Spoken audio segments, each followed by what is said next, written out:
कैसे बना अमूल भारत का ब्रांड। आज की इस वीडियो में हम अमूल की केस स्टडी को अच्छे से समझेंगे कि अमूल किस तरह से 50 साल के अपने बिजनेस में आज इंडिया को लीड कर रहा है, इंडिया की एक लीडिंग कंपनी बनके बैठा है।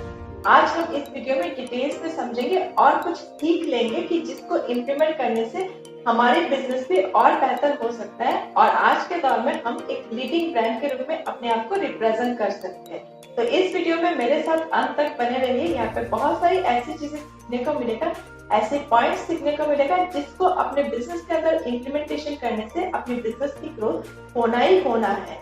तो आइए शुरू करते हैं। मैं मधुमिता स्वागत करती हूँ आपको इस वीडियो में। अमूल 50 साल से भारत के अंदर बिजनेस कर रहा है और आज के दौर में एक लीडिंग कंपनी के रूप में इंडिया में बहुत सारे प्रोडक्ट्स में डील करता है और लोगों के दिलों में अपना एक जगह बना के बैठा है, अपनी एक पॉपुलैरिटी गेन करके बैठा है। तो ये कैसे पॉसिबल हुआ, हम स्टेप बाय स्टेप समझते हैं। Amul the taste of India. Amul company पिछले 50 साल से भारत के अंदर एक ही सिंगल ब्रांड कैंपेन के साथ बिजनेस कर रहा है। ये सुनने में लगता है कि ये रियलिटी नहीं है, बट यही रियलिटी है, यही सच्चाई है। एक सिंगल ब्रांड कैंपेन के साथ अमूल इतने सालों से बिजनेस कर रहा है और इतनी अच्छी तरह से, इतने क्रिस्टल क्लियर तरीके से बिजनेस कर रहा है। एक पॉपुलर ब्रांड, एक प्रॉफिटेबल ब्रांड के रूप में अपने आप का एक जगह बना पाया है मार्केट के अंदर। अभी कुछ ऐसे सीक्रेट्स की बात करेंगे। आखिर क्या है सीक्रेट अमूल के इतने लीडिंग ब्रांड का, अमूल का आज का जो बिजनेस वॉल्यूम है, जो टर्नओवर है, इतनी बड़ी टर्नओवर का आखिर सीक्रेट क्या है, इसको हम समझते हैं कुछ एग्जांपल के तौर पर। 1986 में इंडिया पाकिस्तान का एक मैच हुआ था और उस मैच का नाम था शारजाह कप, जहां पे लास्ट बॉल में पाकिस्तान के एक बैट्समैन के एक बेशुमार छक्के के वजह से इंडिया को मायूस होना पड़ा, क्योंकि उस मैच में इंडिया हारा था और जिसकी वजह से पूरे इंडियन पीपल का, भारतवासी का मन पूरा खराब हो गया था, पूरा वो सैड हो गए थे। उस कप के खत्म होने के नेक्स्ट दिन अमूल ने एक कारनामा कर दिया। अमूल ने एक नया होल्डिंग लॉन्च किया। उस कैंपेन में लिखा था, it was Sharjah boys not हारजा। तो इस तरह के कैंपेन के लॉन्च होने के बाद पूरे इंडिया को एक मौका मिला, पूरे इंडियन पीपल को एक मौका मिला, सबका मूड रिफ्रेश हो गया, सब लोग हंस पड़े इस कैंपेन को देखते हुए। और इसके थ्रू, इस कैंपेन के थ्रू अमूल कंपनी ने सारे कस्टमर को एक सीख भी दिया कि हार में भी कभी कभी जीत होता है। इस तरह से पूरी तरह से मोटिवेट किया हर एक इंसान को। जो लोग पूरी तरह से डिमोटिवेट हो गए थे, सैड हो गए थे, उनको एक मौका मिला रिफ्रेशमेंट करने का और एक मौका मिला कुछ सीख लेने का कि हार से भी कभी कभी जीत मिल सकता है। तो आपको भी अपने ब्रांड के अंदर ये चीज ध्यान रखना है। अपने कस्टमर, अपने कंज्यूमर को हमेशा मोटिवेट करना है।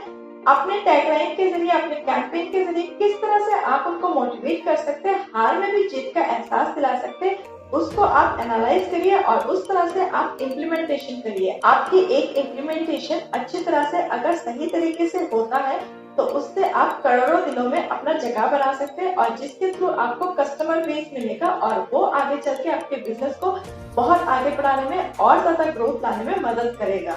अमूल की एक बहुत ही अच्छी टैगलाइन है, अटरली बटरली डिलीशियस। तो ये जबरदस्त टैगलाइन आखिर अमूल ने बनाया कैसे, इसका आइडिया अमूल टीम को मिला कहाँ से, इसको हम डिटेल्स में समझते हैं। इस टैगलाइन को प्रिपेयर करने से पहले पूरे टीम बैठे थे डिस्कशन में। उन्होंने अपने पॉइंटिंग को डिस्कशन किया, उन्होंने अपनी पोजीशनिंग को डिस्कशन किया कि आज उनकी पोजीशनिंग क्या है और उनको किस तरह से टैगलाइन प्रिपेयर करना है। तो उन्होंने एक बड़ा सा डिस्क्रिप्शन प्रिपेयर किया, एक बड़ा सा लाइन प्रिपेयर किया जिसमें ये मेंशन था कि Amul butter is prepared with the purest form of milk under the hygienic condition in a cooperative in Gujarat. तो उन्होंने वहां पे डिटेल्स में ये मेंशन किया कि अमूल बटर को प्रिपेयर करने में प्योरेस्ट मिल्क, एकदम शुद्ध मिल्क का, दूध का यूटिलाइजेशन होता है प्रिपरेशन में और हाइजीनिक कंडीशन में, पूरा हाइजीनिक कंडीशन मेंटेन होता है अमूल बटर को प्रिपेयर करने में। और साथ ही साथ ये कहाँ पे बनता है, ये गुजरात में एक कोऑपरेटिव सोसाइटी में बनता है जहाँ पे उनकी जो भी मैन्युफैक्चरिंग यूनिट है वहां पे बनता है। तो इस तरह से डिटेल्स में उन्होंने एक डिस्क्रिप्शन तो प्रिपेयर कर लिया, बट अभी उस डिस्क्रिप्शन को वो अपने कस्टमर को, अपने ऑडियंस को समझाए कैसे। अगर वो ये पूरा का पूरा डिस्क्रिप्शन ऑडियंस के सामने रखेंगे तो उस तरह से ऑडियंस एंगेज नहीं हो पाएंगे। अगर आपके सामने अटरली बटरली डिलीशियस ये टैगलाइन नहीं आती, ये बड़ा सा डिस्क्रिप्शन आता, तो क्या आप समझ पाते हैं? ऑब्वियसली आप समझ नहीं पाते, कोई भी इंसान समझ नहीं पाएगा इतना सारा डेस्क्रिप्शन को पढ़कर या सुनकर। तो उन्होंने फिर और डिस्कशन किया अपने टीम के अंदर और वहां पे कुछ वर्ड्स निकल के आए, जैसे अटरली बटरली ऐसे वर्ड्स निकल के आए, बट बाकी के टीम मेंबर के थ्रू ऐसा बोला गया कि अटरली बटरली ऐसा तो कोई वर्ड आज तक डिक्शनरी में है ही नहीं। तब अमूल कंपनी के हेड ने ऐसा बोला अपने टीम को कि अगर आप लोगों को लगता है कि अटरली बटरली डिलीशियस ये टैगलाइन अच्छा काम करेगा, हमारे कस्टमर को हमारे साथ एंगेज करेगा और ज्यादा हमारा सेल्स बढ़ाएगा, हमारा बिजनेस बढ़ाएगा, तो आप लोग इस टैगलाइन को यूज कर सकते हैं। क्योंकि मेरा फाइनल मोटो यही है कि अपने कस्टमर को और ज्यादा अपने ब्रांड के साथ एंगेज करना, उनको और ज्यादा अपने ब्रांड के साथ जुड़ना। कुछ टाइम के बाद जब ये टैगलाइन अमूल गर्ल के साथ रिलीज हुआ तो ये सुपर डुपर हिट हुआ। लोगों को ये बहुत ही ज्यादा पसंद हुआ, लोगों को बहुत ही ज्यादा भाया ये चीज और लोगों के बीच में ये ज्यादा पॉपुलैरिटी गेन कर पाया। पहले से भी ज्यादा अमूल बटर ने लोगों के बीच में पॉपुलैरिटी गेन कर दिया, ये एक कैंपेन के जरिए, ये एक टैगलाइन के जरिए। ये टैगलाइन किस तरह से पॉपुलर हो पाया, ये कैंपेन किस तरह से पॉपुलर हो पाया ऑडियंस के बीच में, इसका दो रीजन है। First reason, utterly butterly delicious. इस टैगलाइन में एक सुर है, एक रिदम है, एक म्यूजिकल फॉर्म है इसमें, जो इसको एंगेज करता है अपने कस्टमर के साथ, अपने कंज्यूमर के साथ। सेकंड रीजन है popular Amul girl. Amul girl पिछले 50 साल से अमूल ब्रांड के साथ जुड़ा हुआ है और ये एक ऐसा कार्टून कैरेक्टर है जो बहुत ही ज्यादा रियल है। लोगों के दिल में ये इस तरह से अपना जगह बना के बैठा है जैसे एक रियल पर्सन जगह बना के बैठता है। तो ये बहुत ही ज्यादा रियल है, बहुत ही ज्यादा एंगेजिंग है। लोगों के मन में, ऑडियंस के मन में वो अपना एक जगह बना के बैठी है, अपना एक पॉपुलैरिटी गेन करके बैठी है, जिस वजह से अमूल गर्ल और ये टैगलाइन अटरली बटरली डिलीशियस ये दोनों एक साथ मिलकर लोगों के मन में जबरदस्त एक इम्पैक्ट पैदा करते हैं और जिस वजह से ये टैगलाइन बहुत ही ज्यादा मशहूर हुआ है। अमूल ब्रांड की पॉपुलैरिटी का और एक बहुत बड़ा रीजन है, अमूल अपने इर्द गिर्द होने वाले कोई भी सिचुएशन को अच्छी तरह से कैप्चर करता है और अपने कैंपेन के जरिए लोगों तक पहुंचाता है। ये चीज हर एक ब्रांड के अंदर होना बहुत ही ज्यादा इम्पोर्टेंट है। आप में से बहुत सारे बिजनेसमैन ये सोचते हैं कि आज मेरे आसपास कुछ भी हो रहा है, इर्द गिर्द कुछ भी सिचुएशन हो रहा है, कुछ भी ऊंच नीच हो रहा है, तो क्या मैं उस चीज को अपने कस्टमर, अपने लोगों तक, अपने ऑडियंस तक पहुंचाऊं या ना पहुंचाऊं, उसको अपने ब्रांड कैंपेन में इंक्लूड करूं या नहीं करूं।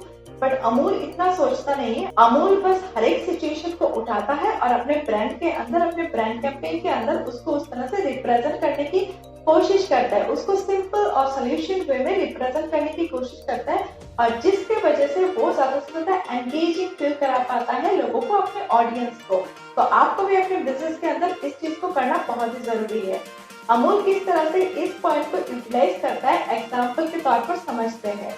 जब 1970-1980s के दौर पे कोलकाता में, वेस्ट बंगाल में बहुत ज्यादा धरने हुआ करते थे, तब धरने में बहुत सारे लोग एक ही पॉइंट, एक ही छोटे से टैगलाइन को बहुत ज्यादा यूज करते थे। एक बंगाली में एक छोटा सा टैगलाइन यूज होता था, चलबे ना। उस चलबे ना को अमूल ने उठा लिया अपने ब्रांड के अंदर और अपने ब्रांड के अंदर ऐसा कैंपेन रेडी कर दिया जहाँ पे ऐसा बोला गया कि अमूल बटर के बिना ब्रेड चलबे ना। तो इस तरह से अमूल ने अपने ब्रांड के अंदर चलबे ना वर्ड को यूटिलाइज करके सिर्फ कोलकाता, वेस्ट बंगाल को ही नहीं, पूरे देश को अपने साथ जोड़ दिया, अपने साथ इमोशनली कनेक्ट कर दिया। और एक बहुत ही बड़ा इम्पोर्टेंट पॉइंट, जो धरना एक सीरियस पॉइंट है, सीरियस मुद्दा है, उस मुद्दे को भी उसने सिंपल वे में रिप्रेजेंट करने की कोशिश किया, लोगों को थोड़ा हंसाने की, थोड़ा रिफ्रेशमेंट फील कराने की कोशिश किया। ये तो मैंने आपको बताया एक जगह की, एक एग्जाम्पल की बात, कोलकाता वेस्ट बंगाल का एक धरने का सिचुएशन को, पॉइंट को अपने ब्रांड के अंदर अमूल ने उठाया। इस तरह से अमूल ने भारत देश के अंदर जब भी, जहाँ पे जो भी हुआ है, चाहे वो पॉलिटिक्स के अंदर हो, करप्शन के अंदर हो, बॉलीवुड के अंदर हो, कहीं पे भी कुछ भी हो, अमूल ने अच्छे से उस सारी चीजों को, उन सिचुएशन को यूटिलाइज किया, अपने ब्रांड के अंदर, अपने ब्रांड के अकॉर्डिंग टैगलाइन यूज किया और उसका रब अप इफेक्ट अपने ब्रांड के अंदर अच्छी तरह से काम पे लगाया, जिसकी वजह से अमूल आज घर घर का ब्रांड है और आज घर घर पे इसकी पॉपुलैरिटी बहुत ज्यादा है।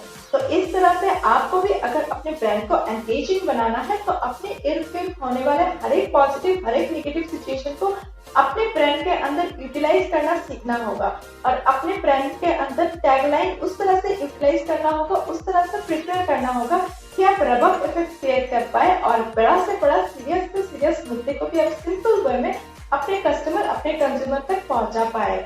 अमूल अपने ऑडियंस तक अपना फर्ज अच्छी तरह से निभाता है, वो हर एक रियलिटी को अपने ऑडियंस तक पहुंचाता है अपने तरीके से। आपको भी सेम चीज करना है अपने बिजनेस के अंदर, अपने कस्टमर अपने कंज्यूमर तक हर एक रियलिटी को पहुंचाना है अपने तरीके से, अपने यूनिक वेज के जरिए। एक गोल्डन स्टेटमेंट है, परसिस्टेंस पे इवन इन ब्रांडिंग।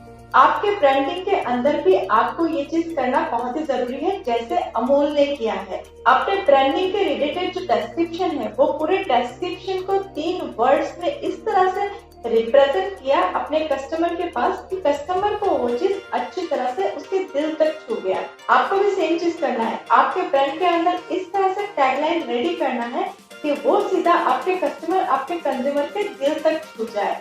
अगर आप हर एक पॉइंट को अमूल ने जिस तरह से अपने ब्रांड के अंदर अपने कंपनी के अंदर यूटिलाइज किया उस तरह से यूटिलाइज करेंगे तो ऑब्वियसली आपका ब्रांड भी अमूल की तरह पॉपुलर ब्रांड बनने में टाइम नहीं लगेगा। अगर आप उस तरह से अपना मेहनत करेंगे, अपना 100% देंगे, यूनिक आइडियाज सोचेंगे तो अमूल की तरह आपका ब्रांड भी पॉपुलर हो सकता है और आने वाले टाइम पे हो सकता है कोई आपकी भी ब्रांड की पॉपुलैरिटी करे, आपकी भी ब्रांड की केस स्टडीज बनाए। क्योंकि अगर ब्रांड के अंदर बहुत सारी चीजें सीखने की है तो बहुत सारे लोग उसको केस स्टडी के रूप में लोगों तक पहुंचाने की कोशिश जरूर करते हैं, जिसके जरिए लोग और सीख पाए, अपने बिजनेस में उन पॉइंट्स को यूटिलाइज कर पाए और अपने बिजनेस को आगे लेके जा पाए। तो आई होप अमूल की ये कंप्लीट केस स्टडी आपको बहुत ज्यादा हेल्प करने वाला है, आपके सेक्टर के अकॉर्डिंग, आपके बिजनेस के अकॉर्डिंग पॉइंट्स को आपके बिजनेस के अंदर इम्प्लीमेंट करके आपके बिजनेस को और आगे लेके जाने की। तो आज के लिए बस इतना ही। आपको ये वीडियो कैसा लगा इस वीडियो के कमेंट सेक्शन में कमेंट करके बताइए और अगर आपके मन में कोई सुझाव है, किसी टॉपिक में आप वीडियोस चाहते हैं तब भी इस वीडियो के कमेंट सेक्शन में कमेंट करिए। मैं नेक्स्ट वीडियोस में आपके टॉपिक के अकॉर्डिंग वीडियोस बनाने की कोशिश जरूर करूंगी। और अगर आपको मेरा काम पसंद आया है और आप मुझे सपोर्ट करना चाहते हैं तो इस वीडियो को अपने अपनों के साथ ज्यादा से ज्यादा शेयर करिए। तो मिलते हैं नेक्स्ट वीडियो में, तब तक के लिए सीखते रहिए, आगे बढ़ते रहिए। धन्यवाद।